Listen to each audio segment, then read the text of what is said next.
దినవృత్తాంతముల 2వ గ్రంథము 33వ అధ్యాయము. మనష్షే ఏలనారంభించినప్పుడు 12 ఏండ్ల వాడై యెరూషలేములో 55 సంవత్సరములు ఏలెను. ఇతడు ఇశ్రాయేలీల ఎదుట నుండి యెహోవా వెళ్లగొట్టిన అన్యజనులు చేసిన హేయక్రియలను అనుసరించి యెహోవా దృష్టికి చెడు నడత నడిచెను.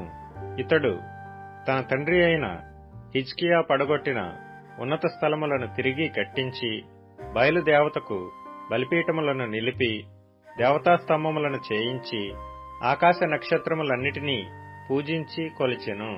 మరియు నా నామము ఎన్నటెన్నటికీ ఉండునని యెరూషలేమునందు ఏ స్థలమును గూర్చి యెహోవా సెలవిచ్చెనో అక్కడనున్న యెహోవా మందిరమందు అతడు బలిపీఠములను కట్టించెను. మరియు యెహోవా మందిరపు 2 ఆవరణములలో అతడు ఆకాశ నక్షత్ర సమూహమునకు బలిపీఠములను కట్టించెను.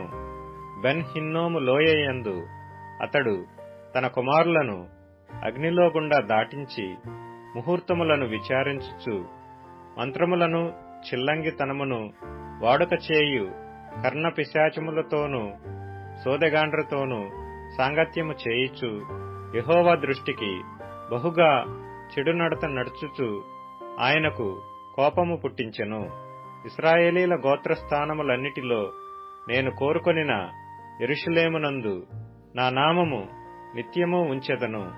నేను మోషే ద్వారా నియమించిన కట్టడలను విధులను ధర్మశాస్త్రము అంతటినీ అనుసరించి నడుచుకొనుటకై వారు జాగ్రత్త పడిన ఎడల మీ పితరులకు నేను ఖాయపరిచిన దేశము నుండి ఇశ్రాయేలీలను నేను ఇక తొలగింపనని దావీదుతోనూ అతని కుమారుడైన సొలొమోనుతోనూ దేవుడు సెలవిచ్చిన మాటను లక్ష్యపెట్టక ఆ మందిరమునందు మనష్షే తాను చేయించిన చెక్కుడు విగ్రహమును నిలిపెను.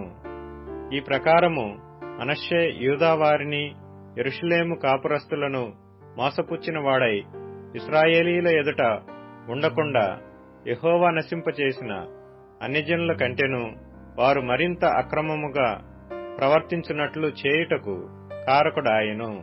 యెహోవా మనష్షేకును అతని జనులకును వర్తమానములు పంపినను వారు చెవియొగ్గకపోయిరి. కాబట్టి యెహోవా అష్షూరు రాజు యొక్క సైన్యాధిపతులను వారి మీదికి రప్పించెను. మనష్షే తప్పించుకొని పోకుండా వారు అతన్ని పట్టుకొని గొలుసులతో బంధించి అతనిని బబులోనునకు తీసుకొని పోయిరి. అతడు శ్రమలో ఉన్నప్పుడు తన దేవుడైన యెహోవాను బతిమాలుకొని తన పితరుల దేవుని సన్నిధిని తన్ను తాను బహుగా తగ్గించుకొని ఆయనకు మొరలెడగా ఆయన అతని విన్నపములను ఆలకించి యెరూషలేమునకు అతని రాజ్యములోనికి అతని తిరిగి తీసుకొని వచ్చినప్పుడు యెహోవా దేవుడై ఉన్నాడని మనష్షే తెలుసుకొనెను. ఇది అయిన తరువాత అతడు దావీదు పట్టణము బయట గీహోనుకు పడమరగా లోయయందు మత్స్యపు గుమ్మము వరకు ఓపెలు చుట్టూను బహు ఎత్తుగల గోడను కట్టించెను. మరియు యూదాదేశములోని బలమైన పట్టణములన్నిటిలోనూ సేనాధిపతులను ఉంచెను. మరియు యెహోవా మందిరము నుండి అన్యుల దేవతలను విగ్రహమును తీసివేసి యెరూషలేమునందును యెహోవా మందిర పర్వతమునందును తాను కట్టించిన బలిపీఠములన్నిటినీ తీసి పట్టణము బయటికి వాటిని లాగివేయించెను.